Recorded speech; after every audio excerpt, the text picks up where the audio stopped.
And next to my left, Jeff Pappas with Newmark. Hi, how's it going? I'm from Newmark. Newmark is the third largest real estate company in the world. We have 6,000 employees, 200 offices across the globe. I'm based in the Dallas office, and I'm kind of a dual person. I do site consultancy as well as the real estate brokerage side of it, and then I incorporate the incentives with my team, but also me individually. I would say 80% of my work is labor-intensive companies, white collar, everything from headquarters, back office, contact centers, IT companies, startups, and then of course the headquarters, healthcare, insurance, and then about 20% is light industrial. So I do a little bit of the industrial side, and actually about 5% more each year I'm doing some industrial projects, not heavy, but and realistically, I do about probably 30 to 40% of my work in the United States, and the rest is international.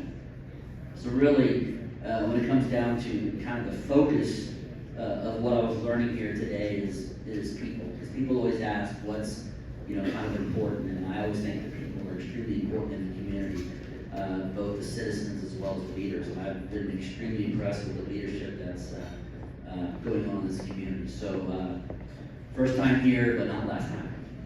Thank you very much, Jeff. And then to Jeff's left is Sabrina Champagne with Strategic Location Services. Good morning, and I want to preface, thank you very much to everybody for attending and for hosting us, for getting us to experience the absolute joy that this region is. I've been in the industry, I would say more as a strategic business consultant. I've been a part of site selection projects as well as statutory and discretionary programs. So my experience is with industries across every range, from startups to large Fortune 500 companies. I've had the privilege of working on some projects here on the other side of the state, but I really have found that this is an incredible place. With Strategic Location Services, we focus more on Department of Defense contractors. So this region really provides a unique opportunity for some of the other businesses in the surrounding areas, as well as what you already have homegrown here. Thank you very much. Appreciate that, Sabrina. And then last but certainly not least, to your left, with McGuire Woods, Chris Lloyd. Good morning, Chris Lloyd from McGuire Woods Consulting, based out of Richmond, Virginia. If the accent didn't get away, there is translation services available later. So, for the southern accent, if you don't get it. So I'm glad to be here. I'm also proud to have been born at St. Mary's Hospital, not the one here though, the one in Richmond, Virginia. And so I lead the economic development and infrastructure team at a firm called McGuire Woods Consulting, which is part of a large law firm. There's nothing more fun than working with 1,000 attorneys. I told you you're going to like each and every one of these. You guys have a great sense of humor. We're going to try to do this in a little bit of an informal discussion. We'll get some different perspectives. I'll ask each of you some different questions. Occasionally I'll ask for some other feedback. Chris, let's start. You and I were talking about this a little bit. You've been here for the last roughly 2.5 days. Getting to see the community. You've met a lot of people from Grand Junction to Fruita to Palisade. What are some of the consistent themes that you've heard, good and bad, about the area and our areas of opportunity? Thanks, Brad. The first thing that really struck me is there's a great deal of pride in this community. Is everyone here really wants to see the area move forward and is invested in that with their time and their treasure. And that has been clear for many people. And that means a lot. And it'll make sense with some of the comments I make later. The history of this community means you're a little bit scrappy. You didn't have it easy. And there's many times that this community's been wiped out, either economically or physically. And y'all had to pull yourselves up from the bootstraps and start over. And that is not easy. And many communities don't do that very well. You've had to do it multiple times. And you reestablish yourself and restart yourself. And that means a lot. That says something about the ethos and the grit and determination of the people here. Again, that idea of you can reinvent yourself. You're not bound by your history the way we are in the East. And so that says a lot. I think though, on the challenging side it's clear, we are in the site selection industry. Actually, I try to say we're in the site elimination business. And there's a lack of inventory of sites and commercial buildings. That's not unique to this area. It's a common problem across the country. But there is certainly, we heard from several people, or actually from a number of people, that it's a challenge getting that new inventory built. You know, when the bar is set, we heard several people say, hey, we're not as slow as California. That's not something to brag about, folks. You know, that's a really, really low bar. And I think that people are looking for, again, you want to be respectful of the great climate and the atmosphere and the environment that is here, but anything that you can do to speed along the process, to have more transparency in the way that projects are approved and reviewed, would serve you well.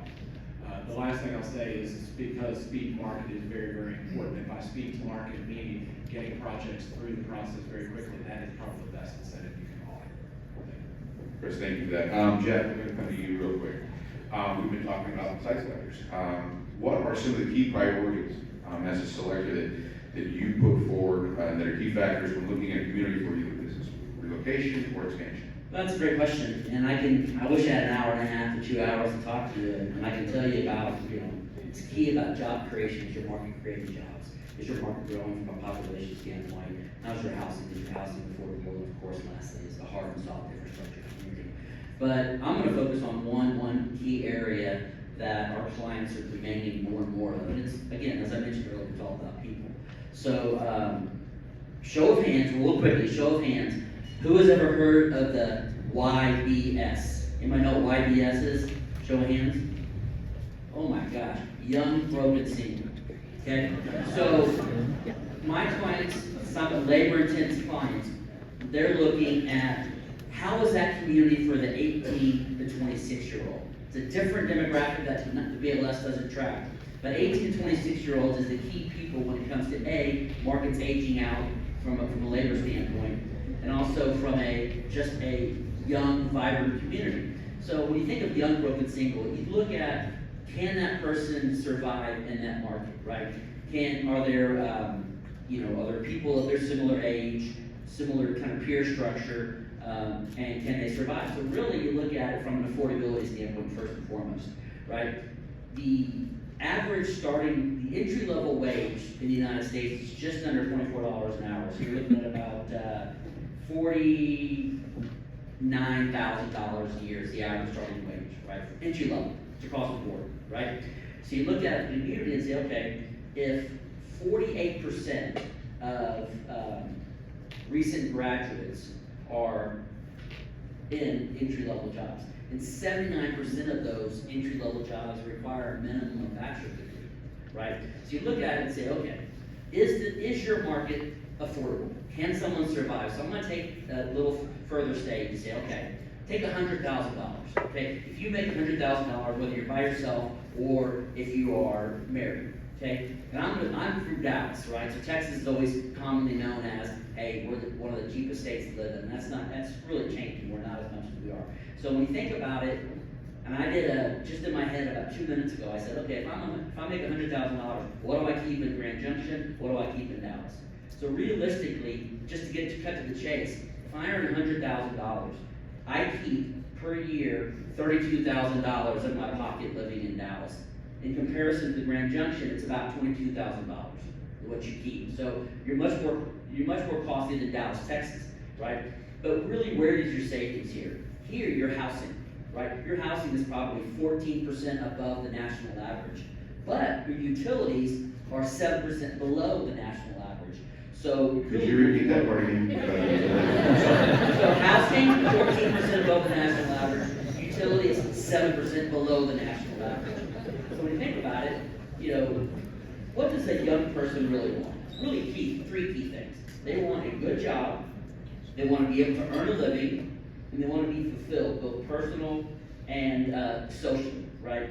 So you look at your community and say, okay, am I attracted to the 18 to 26-year-old? Because my client says, if it's a young workforce, and the previous panel here, fantastic, because K through 12 is so much more important for companies that are coming into the market now, because they can't just look at my job for the next year. I've got to look at my employment for 3, 5, 10 years down the road if I'm going to be successful in this community. Because it's very costly to open up a new facility across the United States, right? So when you're investing now, you want to make sure that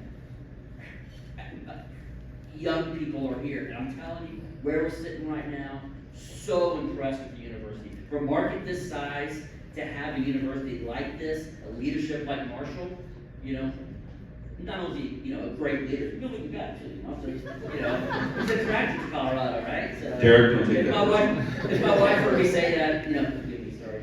But, so what do you think about it, okay? So look at yourself and ask yourself, this community, these 4 questions, right? 1, is this place good for a single person? Are young people coming here? Are the average companies offering entry-level jobs? And can that person keep a majority of their paycheck in this community? So that's what my clients are looking for. Because really, they want their employees to be invested in this community. And if they're not invested in this community, any job change they make is just going to affect whether that person stays with that company or leaves. It's a great insight. Thank you very much for that, Jeff. Savannah, I'm going to put you on the spot a little bit harder. Not harder, but different. You've been having a chance to look around as well. When you've seen our community, are there areas that you see for improvement within our community? Maybe address some gaps that you've seen that might make us more competitive and attractive? Absolutely, thank you. So, no matter how hard we try, it's really hard to be perfect, right? So, yes, there are some opportunities. I think you'll hear some themes echoed from us across multiple questions today. But there's 2 things really that I observe as opportunities. And the first is speed to market, as Chris alluded to. So as we were touring, for example, we understood that there was a new building upwards of 150,000 square feet, so sizable, right? However, it was communicated that the time to get that up, built, and open was a 2-year timeline. I think all of us sort of exchanged looks and thought, that's a long time. And I think any pressure, right, to bring that time down, which understand there's a new city council coming, a number of new councilors coming in that'll, take on that baton and continue carrying that to lessen that time to market. But speed to market is critical. It's a factor of time and money.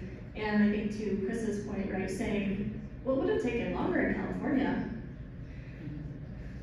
Well, it would have taken a lot less time in insert state here. So I think just that's one thing to certainly be mindful of, and I think you guys are on the right track from a lot of things we're hearing. But continuing that momentum is critical. And then the second observation that I have is, I think you have an immense opportunity in ag tech, outdoor rec. That's probably not surprising too. Most of you, I was looking at the annual report and saw some of the companies featured recently, the 2024 wins.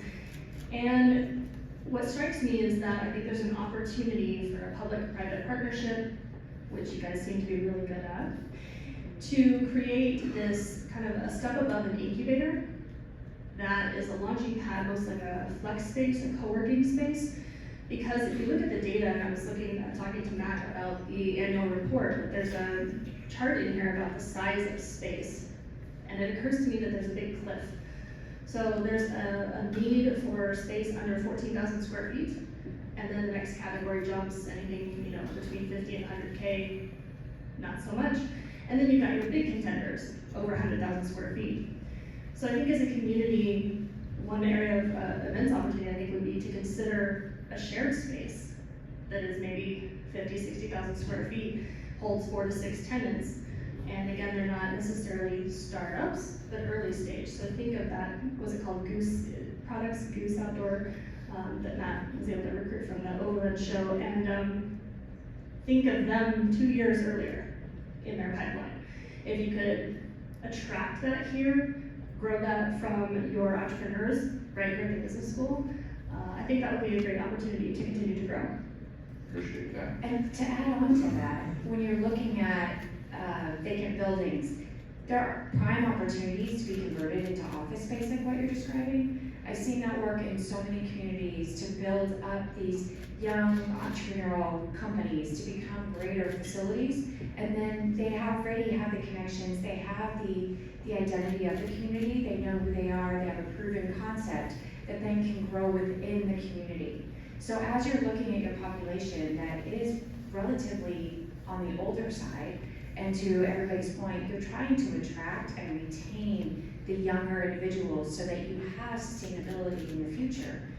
and to also utilize the resources that you've built this fantastic education system here. I think to Savannah's point, it's a great idea to really consider how you can really foster these smaller local companies who already identify with your region. You know, and Sabrina, we're going to stay with you since you were just segued there nicely. We talked a little bit about workforce, education systems, quality of life, and those are some key priority factors. And so one, if you would talk about how important those are, any other key factors you think, from your perspective, that we should be highlighting or how we can highlight them to be effective. Absolutely. And I think the triad, I call them, of the workforce development, education, and the quality of life, that really is the core foundation for any community. To echo Mike Bennett, the collaboration and nimbleness that you have here is unique, and it's very important. Again, seeing what works in other communities, you're really embracing the needs of the community and educating and raising the youth to be integrated into their future. It's very unique, I think, as well, to have a university like CMU, to have both that traditional path to a four-year degree, but then that other path for certification. That, I think, is really an area that is your strength. Not all communities have that. Some communities will work with the local employers for different workforce development programs, but what you've really done and created here is a path for both the blue and the white collar jobs. And I think what we're seeing as our country is really evolving post-COVID is that they really do need each other. We have a huge path. We have a lot of people with traditional four-year degrees, but we need those certifications and those individuals who can complete the work and execute on the plans being driven by those strategic leaders. So to have both working in tandem, and then this great community of businesses who are able to bring them in, to train them, to be a part of their education process so that it's applicable. And to your point, Jeff, so that they're staying here, so that they don't have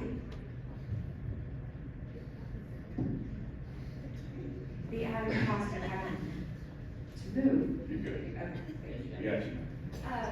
There are multiple benefits to just retaining your employees here, and then that way the communities grow. Communities grow, your families grow. It's a great way to maintain your identity here, and I think it's a way to foster your internal growth as opposed to, you always need to attract new businesses. That's a given. But you have such a great pool of talent here that you can really foster. I think, given the size of the community, you're not going to want to have some big mammoth company come in and change the identity. That's too hard of a conversation. They're not going to want to do it. You probably won't receive them very well. And we've seen numerous examples of how that fails for communities. So I really think that what you're building upon is a great foundation for a strong future. If I can tie into that, I think what's important in a community this size, that as Rich just mentioned, is you should have your key HR directors of both the private and public sector meet on a consistent basis, because that way you're both on the same side of what companies need and what those HR people need from both sides of the fence, right? Because if private and public aren't working in the same way, it's just going to splinter, right? And you're going to be lost somewhere within there, right? So I think that's it. And again, I stress the community of the size. HR directors should know each other, right? And they should understand what their hot points are, because someone else's hot points is maybe somebody else's. Hey, I'm having too many applications here, and I'm not getting enough. We're like, well, here, let me just, that person's gonna leave, because they don't, look, you know more about this community than any person would, because a person lives in their own little small world. The company owners and leaders in this community have to know more about the community. It's like a college kid, right? A college kid goes to school, he cares about three things: the nearest bar, the nearest washateria, and his girlfriend or boyfriend's apartment. That's about it. Other than that, he may not know anything that the city has to offer, right? And so it's your job as a business leader to make sure that everybody understands what our community is about, so that way you can keep them, right? And utilize what you've done over the last 25, 30 years, not to get lost. Appreciate that. Chris, I'm going to pivot over to you real quick. So based on touring the community over the last few days, what stood out to you as our biggest strength? And we've talked about them a little bit. Can you highlight some of that a little more, especially on attracting new business? Sure, thank you. Something I like to do whenever I go to a community is I go for a run in the morning. And I went for a run this morning, and in the queue of the iTunes was U2's great song, I Still Haven't Found What I'm Looking For. And I think actually that's the theme, is that many people here have found what they're looking for. And that is your greatest strength, is the natural beauty and quality of life. That's all. Thank you. We appreciate that. I think we all agree with that as well. Savannah, what industry sectors do you believe that probably are best positioned for our community and would probably be most attractive to the region? And maybe why? We've talked about that a little bit over the last couple of days. Absolutely, and I think that there's a number of them, so I have the list. I won't go into the very successful public education, quite that long list, but that was impressive. But I think, unsurprisingly, to start, logistics, right? Being equidistant between Salt Lake and Denver, that's, again, not a surprise probably, but the Amazon Last Mile Fulfillment Center is evidence of that sort of fit as well. Outdoor recreation, again, we've heard that mentioned, and you see some of the recent wins reflective of that as well. That's probably fairly logical and obvious reasons for that. I think as you consider some other emerging industries, things to think about would be the sort of clean tech and energy, and I saw, it was interesting, I had already written that before. I looked at the 2024 case studies and saw that that was 25, a recent one, that Bruin recycling. So projects like that, right, that are leveraging the technology and the expertise that's coming up in education through CMU, and also traditional, that it's a good marriage of what's already in the community and skill sets and understanding of natural resources, but also technologies coming online. Also another emerging tech, but ag tech. You're blessed in this valley with a large amount of agriculture, right? The Palisade peach, the growing viticulture, right? Industries, and so there's a lot of technology surrounding that as well, that I think, again, would serve very well in that kind of flex co-working space, a number of concepts. And then also another interesting thought, gaming and multimedia. That one may not be one you've heard before, so I was looking through the materials and annual plan. The thought process there is that I understand there's strong connectivity, right? So there's good, fast internet service. That also attracts a young, right, and keeps a young demographic. What's interesting is I feel it may not be logical at face value because the DNA of this community, seemingly, not to speak for all of you, but you're very outdoorsy, right? So it may not track though, gaming, multimedia, indoors, but it's actually in that industry very complementary, and they often seek those adrenaline type activities. Hiking, biking, being outdoors is a wonderful complement, is the lifestyle that a lot of those developers are looking for as well, because the nature of their work is very in front of the screen, very digital. So I think that's a few emerging to consider. I also think the success of your outdoor amphitheater is really telling, hearing stories of selling out over 5,000 seats for some big name shows.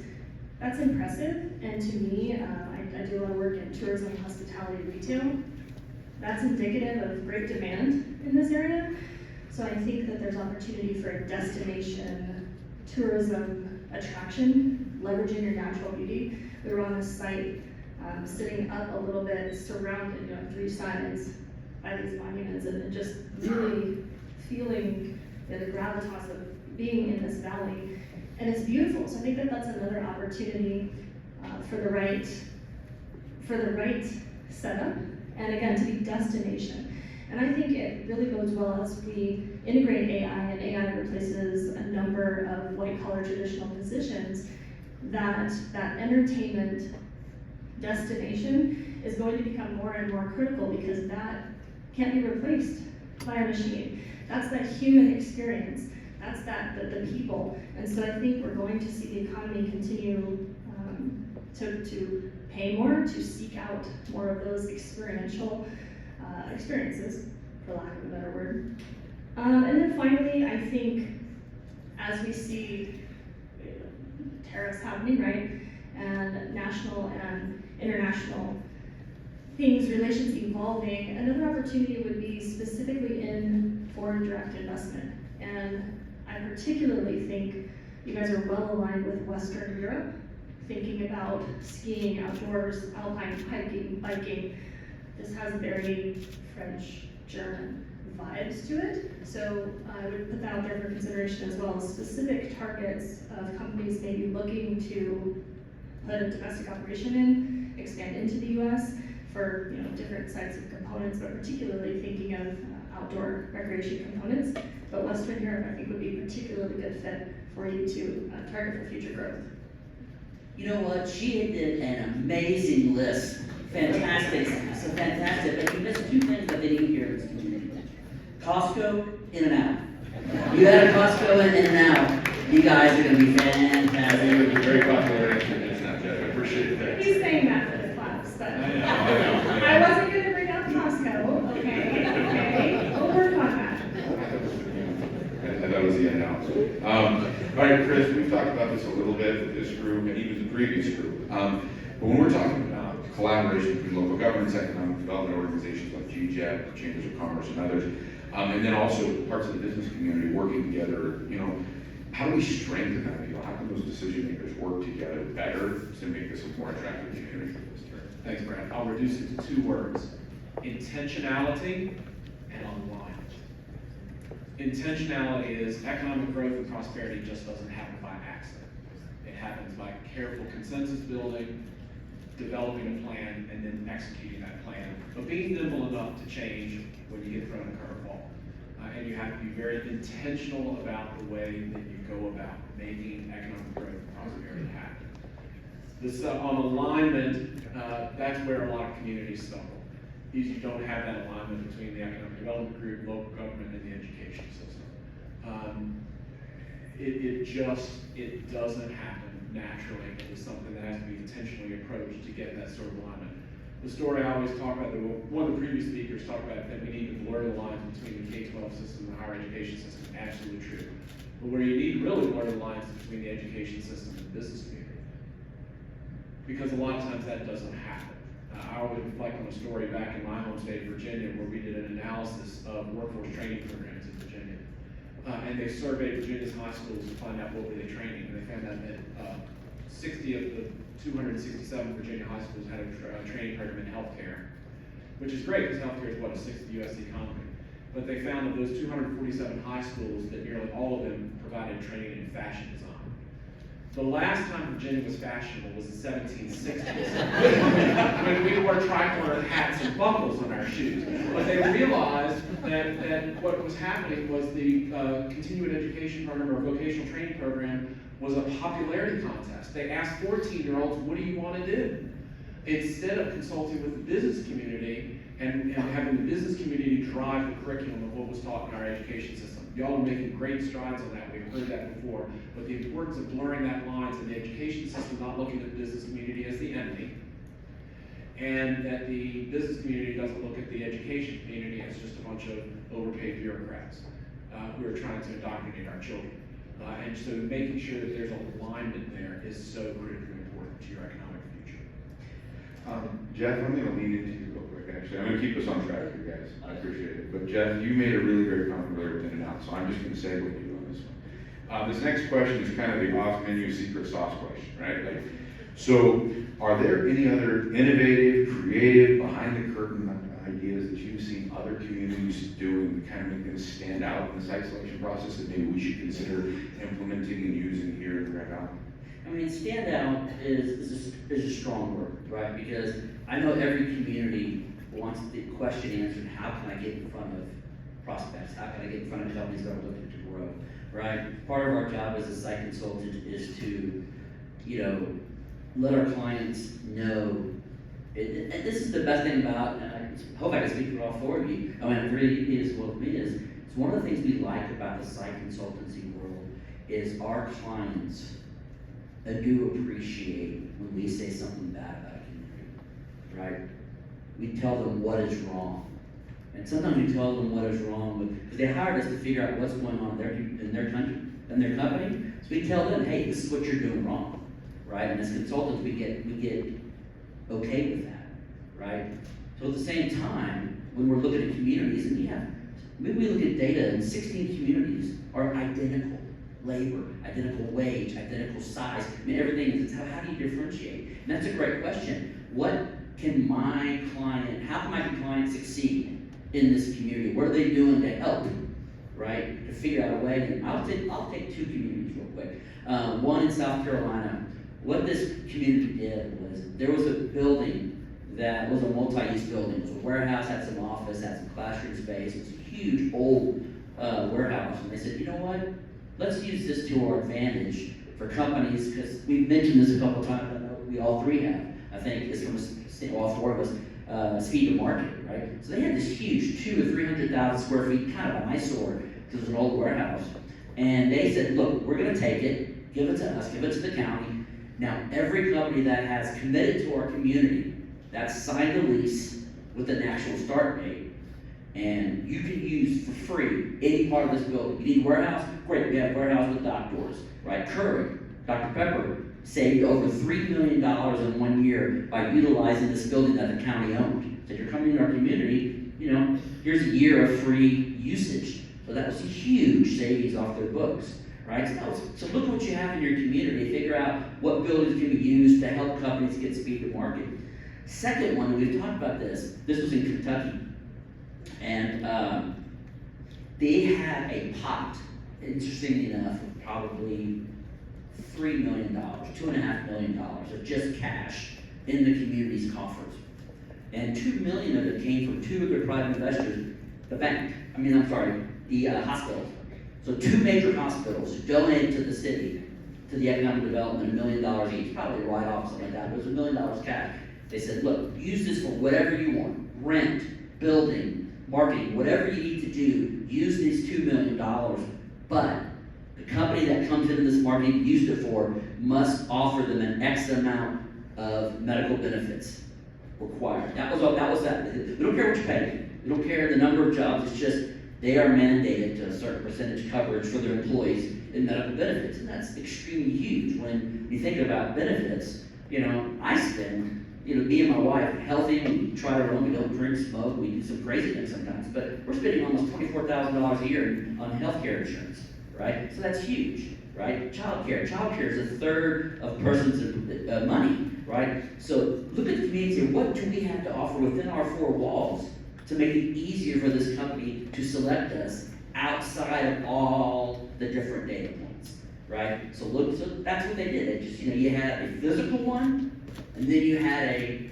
hard infrastructure, then you had a soft infrastructure. Every year had some cash and use it for what you do. So that was really kind of two of the key things that really didn't take much approval from any government. It was really just, look, we own this building, have it for free.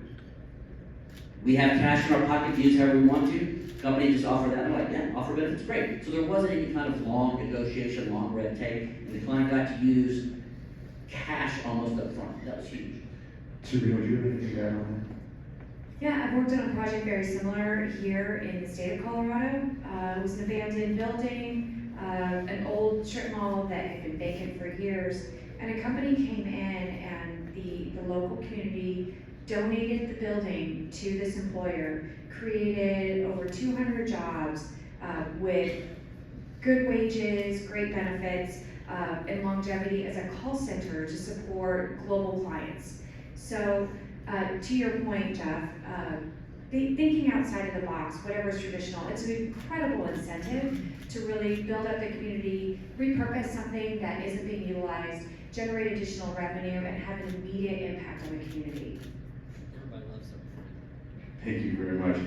Savannah, I'm going to pivot back over to you. You alluded to this a little bit earlier, so I thought maybe you could follow up again.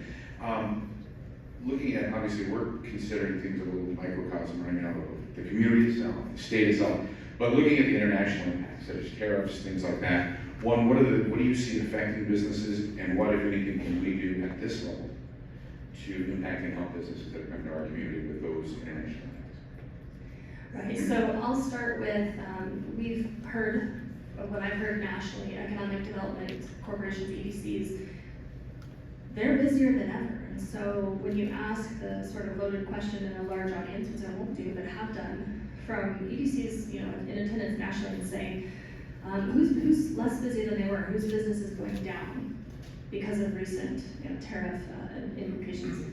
Not being political, but just as a function of what's really happening. Absolutely nobody raises their hand. Everyone is busy. It is driving, unsurprisingly, right, a demand for domestic business, an increased demand for domestic business from foreign companies, somewhere in the supply chain. But what's interesting is, even just on our tour, we had somebody from US Venture, and so they are involved in tire manufacturing here in the US. And so their business is booming, and so there's multiple effects. It's not a downturn for everyone, it's a boon for many, if you're in the right industry with the right aptitudes. And so, for example, in that instance, they were experiencing massive demand because of particularly golf carts, recreational vehicles, which traditionally, if you have one of those, they put on the least expensive Asian tires. And so, as other options domestically are available, their business is blowing up. So I think it's not all doom and gloom, but I would say in general, domestically, we're seeing a retraction, a hold. It's just too much uncertainty, period, happening right now for massive growth. I think it's pent up, but as of right now, it's on hold in many cases. Conversely, we're seeing the rise of, again, that foreign direct investment. So what can you do about it, right? That's the $10 million question. I think a few things. One, you can get intimately familiar with your local business's supply chain, more so than you probably ever have. But understanding it's not just the high level, ooh, tariffs are gonna increase our prices, it's gonna make it difficult, we're not sure how much it will impact us or if we can get X, Y, Z. But getting really in the weeds with them specifically, what is your exact supply chain, pinpointing what is the potential bottleneck, what is the concern, and then I think it's banding together. It's working regionally, larger, right, regionally, domestically, looking for replacements, supporting that employer in meeting that gap in the supply chain, or potential gap in the supply chain. Additionally, looking for those domestic opportunities where you may already have businesses, like I mentioned, a tire manufacturer, who do something in the domestic supply chain that's going to be needed elsewhere in the country, or could be, and I'll call it like a soft pivot. And it reminds me of, so we were at the Colteris collections, got a little sneak peek, and there was information there about prohibition. And I was reminded, or it struck me that it's kind of an interesting similarity, metaphor. I'm not encouraging anybody to do anything illegal. What I mean by that is, that was one answer. Everybody flew under the radar and the emergence of the speakeasy.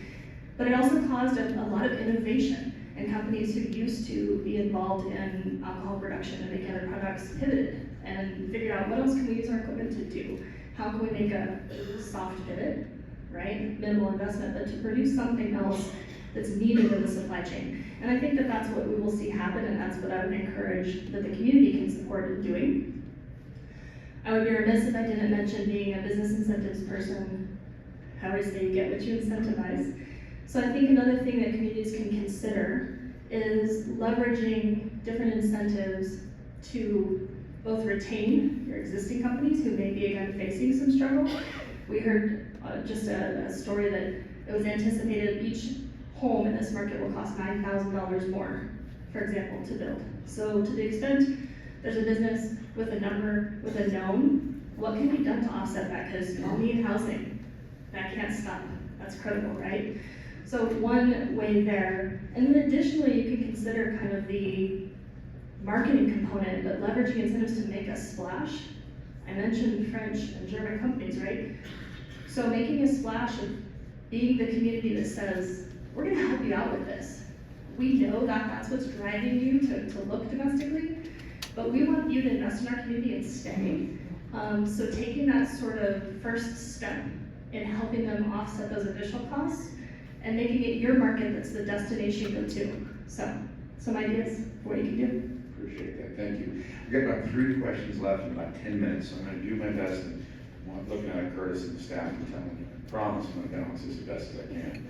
Sabrina, I'd like to come to you next and ask about, we hear a lot about it, on an outside perspective, from your point of view, how does sustainability and green initiatives factor into site selection today, and how might that impact communities and their attractiveness to certain businesses? Well, I think we're used to saying, it depends. It really does, and it sounds like a canned response, but it truly does. I'm hearing the overarching theme really is communication. I believe that any community will thrive and requires communication. So understanding what clients want. There are certain clients that resiliency and sustainability and what are referred to as green initiatives are absolutely vital to their core culture. It's just their identity. And then there are others who don't give two sheets about anything. I think the biggest key is that mandating anything is always going to cause some kind of friction. Nobody likes to be told what they have to do. So I think when it comes to anything related to environmental, sustainability, resiliency, that's going to be up to the employer. But something to consider, and along the lines of what Savannah was just commenting about tariffs, is that when you're looking to get creative, repurposing existing resources that are being underutilized are a great way to really incorporate some kind of a sustainability initiative while benefiting what you have and reducing costs. Not always, but I've seen it work in communities, and it's really improved the not only speed to market, but also lower the costs for construction. So it's a consideration, but again, it depends on the corporate culture as well as the community. And to Chris's point, it's aligning those two together at the right time and place. I'm gonna move over here to Savannah again on the next question. And then I'll probably pivot and have Jeff follow up with you just briefly. But what role does, we're talking about infrastructure, transportation, you leaned in a little bit on broadband, utilities. Thanks again, Jeff, I'll pay you later for that one. Play in making a community attractive for that business development. How does that work out in the matrix? Absolutely. So I think the word attraction strikes me. I think it's a bit of a misnomer. It's not about attraction, it's functionality. Literally, it's a yes-no filter. If a site does or does not have the infrastructure in place now, because companies, unsurprisingly, are not terribly patient. They don't want a site 6 months from now, 12 months from now. They want a site today. And if we don't have it here locally, it's a matter of increasing the radius. It is out there in the market. And so to keep yourself in the running, those are absolutely critical pieces to have. The good news is you guys have expanded, your broadband infrastructure, recently made some investments in the, call it metro, but extended area. You've got the connectivity, which is not necessarily what we think of as transportation, but that riverfront trail connecting Fruit all the way to Palisade, right? Those are good things that I would encourage you to continue to invest in that infrastructure. And then it's a matter of time and money, obviously very correlated, but on the timing side, they just, again, don't have the time to wait. So I would say the next best thing to, being able to run the infrastructure, because I've been on the economic development side, it's next to impossible to pitch that to taxpayers without a tenant on the line. But to the extent that you can have that equation written ahead of time to set up like a municipal utility district, or what I would call a TIF, right? Where that's already figured out for a site, it's part of the package, it's just a matter of insert tenant here, and you can go. And that increases, again, the speed to market. It's the next best thing to having that infrastructure already in place. Jeff? Yeah, I like to simplify, and I did this research for a project a couple weeks ago in a presentation I did. And I looked at the last 10 years of funding for like the top 10 infrastructure keys from what is needed to make us above average to what the gap was. And I looked at it, and the top 3 were so basic, right? We have a funding gap in roads and infrastructure of $2 trillion. Electricity, just under, not that $940 billion. And schools, $870 billion gap over the last 10 years. Now look, We are in the greatest country in the world. I'm sorry, I'm born and raised in Texas, and Texas is the greatest country. I'm sorry. The United States is the United States, really, honestly, is the greatest country in the world. We have so many things going for us that is amazing. I love what you did about uncertainty, really. It's not about doom and gloom. You don't want to be too high, too low. You just don't like uncertainty, right?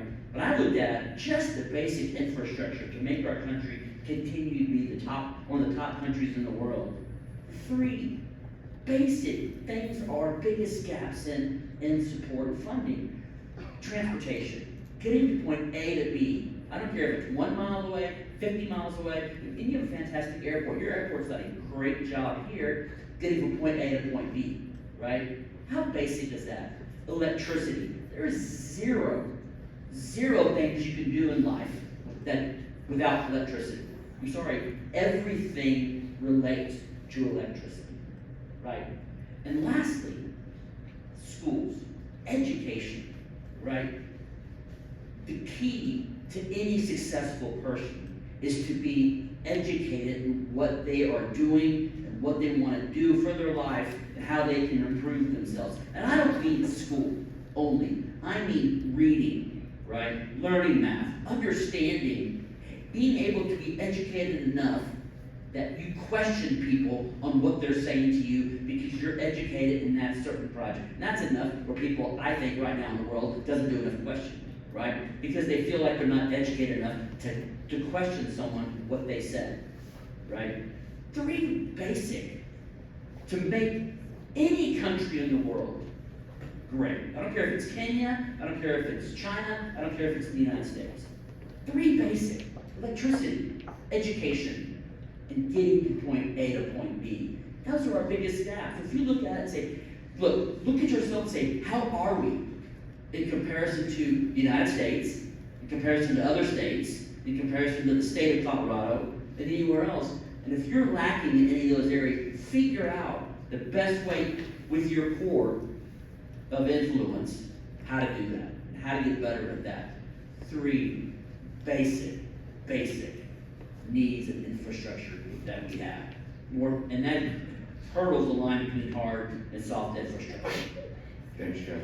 All right, Chris, we're at the end here, and I'm gonna let you bring this one in, but if you could give your one bit of advice to any community, particularly this one, again, advice on how to maximize our potential for attracting new business on our close here, what would it be? What would you say to this group? Sure, thanks, Ray.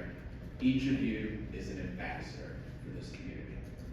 It is your job to tell the story of this community to everybody that you know, everybody that you interact with, and then everybody in this community, whether it's the hotel clerk, a taxi driver, a person at the airport, is an ambassador for this community.